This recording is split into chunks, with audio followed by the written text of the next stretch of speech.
Assalamualaikum warahmatullahi wabarakatuh. Nama saya Nur Ashika Emilia binti Abdul Qadir dan dua lagi sahabat saya yang bernama Nur Atirah binti Muhammad Sabri dan Nur Sabrina binti Muhammad Sabri.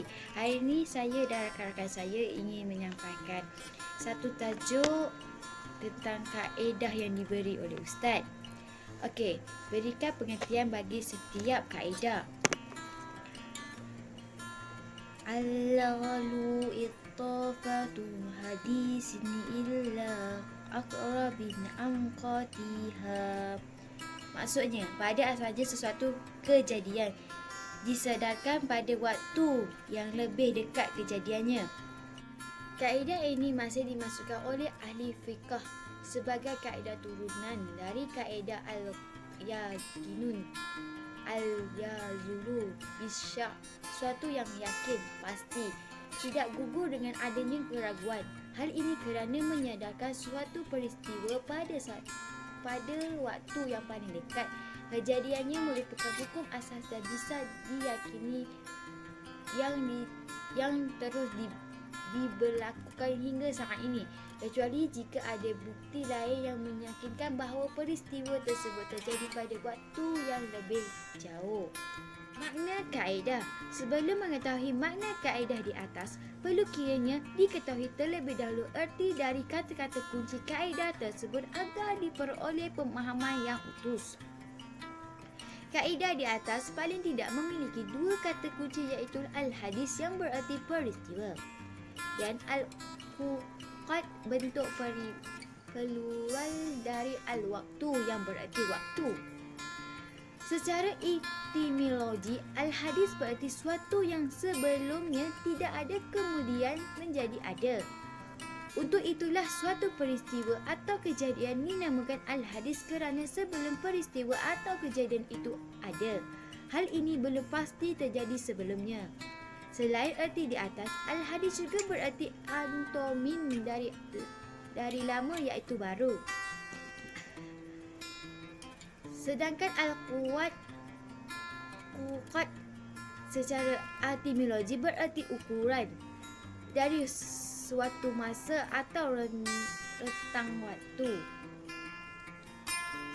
Makna kaedah di atas secara utuh iaitu jika terjadi suatu perbezaan pendapat atau perselisihan dua belah pihak atau lebih mengenai waktu terjadinya suatu peristiwa, sementara masing-masing dari pihak yang bertikar tidak bisa menunjukkan bukti, maka waktu peristiwa tersebut disandarkan pada waktu yang paling dekat.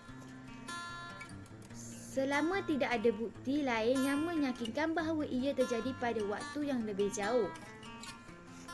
Dari makna di atas, jelaslah bahawa suatu peristiwa disandarkan pada waktu yang paling dekat. Berlaku manakala dua pilih yang bertikar bersepakat akan terjadinya peristiwa tersebut, namun berselisih mengenai waktu kejadiannya. Akan tetapi, jika yang dipersalahkan kedua belah pihak atau lebih adalah terjadi atau tidaknya suatu peristiwa, maka kaedah yang diperlakukan adalah al-aslu baka umakana alamakana. Hukum asal suatu itu tetap berlaku sebagaimana keadaannya semula. Atau kaedah al-haslu bara aktuza al-zimah. Pada dasarnya, seseorang bebas dari tanggungjawab atas hak orang lain. Atau kaedah al-aslu fil umuril arida al-adam. Hukum asal suatu perkara aridah yang perlu muncul kemudian adalah tidak ada atau semisalnya. Artinya, yang dijadikan sandaran adalah hukum asal atau kondisi sebelumnya, kecuali ada bukti lain yang meyakinkan yang menunjukkan adanya perubahan hukum atau kondisi asal. Hal ini kerana pemegang pada hukum atau kondisi asal adalah suatu yang meyakinkan, sementara klaim adalah perubahan hukum atau kondisi merupakan suatu yang meragumkan, kecuali jika mampu ditunjukkan bukti sebaliknya. Yang seterusnya berkaitan dengan dalil yang menyokong kaedah ini adalah A'udzubillahi minasyaitonirrajim. Wa ma lahum bihi min 'ilm yattabi'una illa dhanna wa inna dhanna la yughni minal haqqi syai'a. Yang bermaksud, dan mereka tidak mempunyai sedikit pun pengetahuan tentang itu. Mereka tidak lain hanyalah mengikuti prasangkaan, sedangkan sesungguhnya prasangkaan itu tidak bermanfaat sedikit pun terhadap kebenaran. Di dalam surah An-Najmi ayat 28.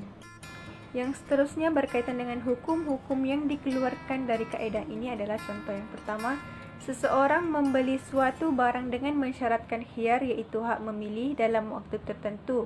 Tatkala batas waktu memilih telah habis, pembeli datang kepada penjual untuk mengembalikan barang yang ia beli dengan menuntut bahawa ia telah membatalkan jual beli itu ketika dulu, yang masih berada pada waktu hak memilih. Akan tetapi penjual menolaknya kerana alasan bahawa pembatalan itu saat batas waktu hak memilih itu telah habis. Pada kes ini, yang dijadikan acuan adalah menuntut penjual kerana menyandarkan pembatalan jual beli itu pada waktu yang terdekat, iaitu setelah habisnya batas waktu hak memilih. Contoh yang kedua adalah seorang isteri menghibahkan maharnya kepada suaminya, kemudian ia meninggal dunia. Jika terjadi perselisihan antara suaminya dan ahli warisnya, suaminya menuntut bahawa mahar itu ia hibahkan saat dalam keadaan sihat, sementara ahli warisnya menuntut bahawa mahar itu diberikan ketika sakit yang menyebabkan ia meninggal dunia. Maka yang dijadikan acuan adalah perkataan ahli warisnya kerana menyandarkan peristiwa tersebut pada waktu yang paling dekat. Hukum yang ketiga pula adalah jika seseorang baru sedar bahawa pada pakaiannya terdapat mani, sementara ia tidak berasa mimpi yang mengharuskannya mandi, maka ia harus mengulangi seluruh solat yang ia kerjakan sejak bangun tidur terakhir dengan menggunakan pakaian itu.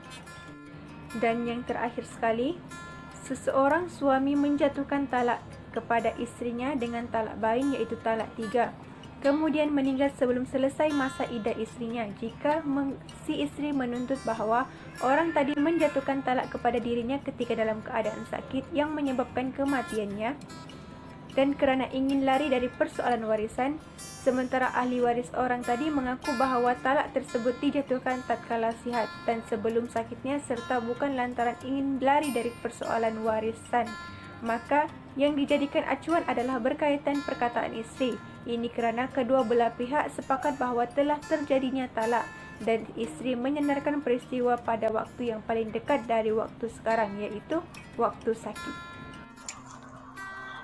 Isu pandemik COVID-19 sebagai salah satu keuzuran yang dibenarkan syarak kepada sebahagian lelaki Muslim untuk tidak menunaikan solat Jumaat dalam tempoh beberapa minggu. Daripada segi memenuhi kewajaran dari sudut syarak bagi mencegah penularan wabak tersebut. Masjid-masjid kemudiannya dibenarkan menunaikan solat Jumaat secara berperingkat dengan mematuhi prosedur SOP. Maksudnya, solat fardu 5 waktu sembahyang Jumaat hingga ke Jumaat seterusnya, Ramadan hingga Ramadan seterusnya adalah semuanya dipenebus dosa ini di antara keduanya selama mana tidak dilakukan dosa-dosa besar.